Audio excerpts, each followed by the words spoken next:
21세기 산업사회가 눈부시게 발전하면서 물질적인 풍요로움으로 인해 생활이 편리해지고 있습니다. 또한 기술이 진보하면서 전 세계적으로 경제적, 문화적 교류가 활성화되고 있는데요. 산업사회를 만들어가는 산업 현장도 마찬가지입니다. 물론 우리나라가 발전을 거듭해가면서 열악했던 환경이 많이 개선되고 있는 것은 사실입니다. 또한 노동자들의 권익도 많이 보호받고 있습니다. 하지만 여전히 일하는 곳의 안전에 대한 의식은 매너리즘에 빠져 있습니다. 산업사회가 발전할수록 안전에 대한 의식은 더욱더 높아져야 되는데 말입니다. 2003년 10월 17일 오전 11시 30분경 경기도 평택 소재의 무기화 공장에서 폭발 및 붕괴 사고로 현장 근로자 3명이 사망하고 5명이 부상하는 재해가 발생했습니다.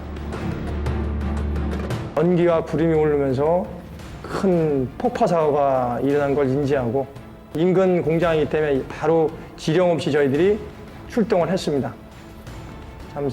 현장은 참 참혹할 정도로 많이 파손이 돼 있었고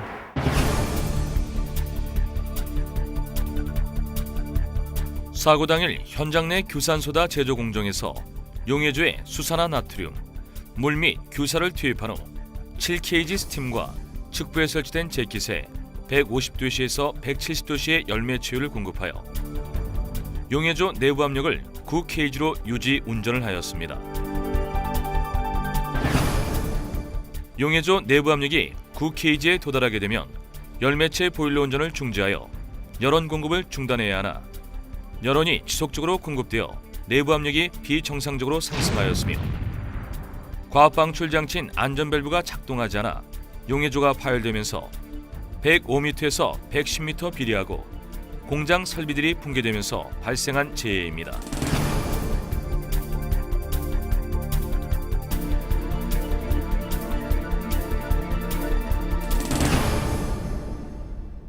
현장 들어가기 직전에 보면 공장동 소형 공장동과 앞 공장 뒤편에 있는 반대 야산에 있는 나무들까지 전부 폭발과 함께 쓸려서 나간 상태였었고 사체를 발굴하는 과정에서 사체가 인근 공장동하고 거의 직선거리로 한 100m 떨어져 있는 야산에 그 사체들이 같이 분산돼서 있었던 상황이었습니다.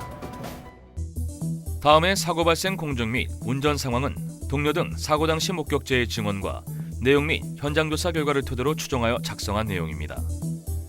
사고 당일 오전 8시부터 1시간가량 주 운전원, 보조 운전원 2명 등이 용해조의 원료인 수산화나트륨과 물을 펌프를 사용하여 투입하고 분말 상태의 규소를 상보연료 투입구로 투입한 후 용해조 운전 압력인 9kg로 가압하기 위하여 용해조 내부에 7kg 스팀과 외부 재킷의 열매 체유를 통한 가열을 시작하였습니다. 11시경 용해조 내부 압력이 7kg가 되면 스팀이 보일러로 역류하므로 보일러 담당자가 스팀 밸브를 닫을 것을 통보하여 보조 운전원은 스팀 공급을 차단하였습니다. 평소에는 11시 30분경 용해조 운전 압력인 9kg에 도달하여 보조 운전원이 열매체 보일러를 정지시켜야 하나 사고 당일은 가압 공정이 15분 정도 빨리 진행되어 보조 운전원이 열매체유 순환 펌프를 수동으로 정지시킬 것으로 판단하고 식사를 하러 간 것입니다. 11시 30분경 용해조 외부 재킷을 통한 지속적인 열원 공급으로 내부 과압에 견디지 못한 용해조가 파열, 약 105m에서 110m 비례하였으며 폭발압에 의해 공장 설비들이 붕괴되면서 근로자 등 3명이 사망하고 5명이 부상하였습니다. 이번 산업사고 또한 예외 없이 부주의와 안전 매너리즘 때문에 발생한 사고였습니다. 위험하고 전문적인 일 처리는 시작에서 완료까지 자신이 끝까지 책임지고 확인하는 안전 마인드와 원활한 의사소통을 통해 사전 위험 관리가 진행이 돼야 될 것입니다. 그렇다면 이번 폭발 사고의 보다 직접적인 원인은 무엇이고 사고 발생 예방 대책은 무엇이 있었는지 상세히 알아보겠습니다.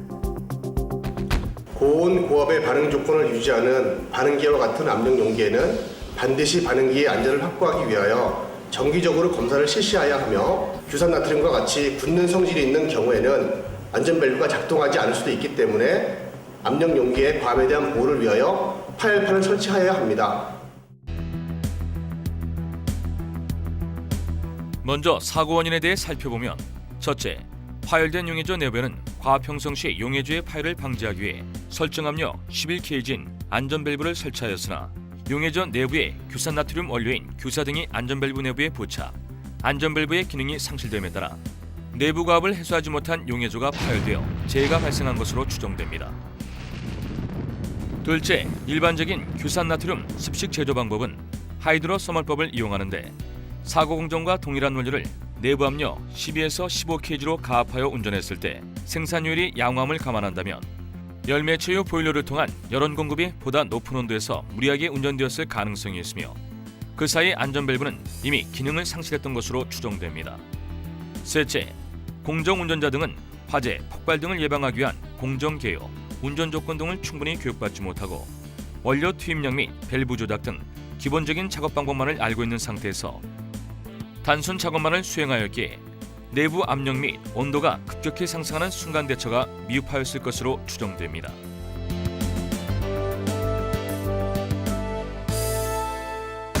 본 사고는 용해주에 물, 규사 및 수산화나트륨을 투입한 후 열원을 공급하여 제품인 규사를 제조하는 단순한 공정에서 발생하였습니다. 이와 같은 단순한 공정에서도 설비를 안전하게 운전하기 위해서는 공정 개요 운전 방법 및 비상시 운전 절차 등이 포함된 안전운전 절차서를 작성해야 합니다. 또한 설비의 운전을 담당할 근로자를 대상으로 안전운전 절차 등에 대한 공정안전교육을 주기적으로 실시하여 근로자들이 안전운전 지침서의 세부 내용을 정확히 이해하고 정상운전 범위를 벗어나는 경우 안전하게 조치할 수 있는 운전 능력을 배양시키는 것이 중요합니다.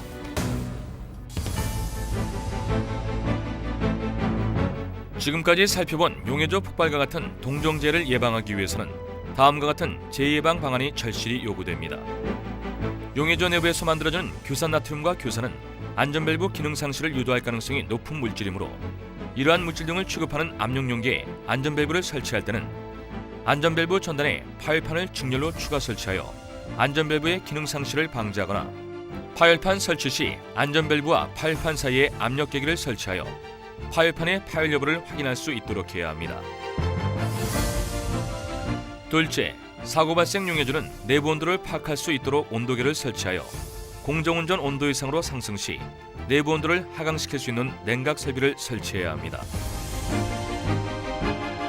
셋째, 작업자가 공정압력 상승을 인지하지 못하였을 경우를 대비하여 압력경보 장치를 설치하고 공정운전 압력 이상으로 압력 상승 시 경보를 발생하도록 하며 열원 공급용 열매체 보일러와 연동시켜 열원 공급이 자동 차단되도록 해야 합니다.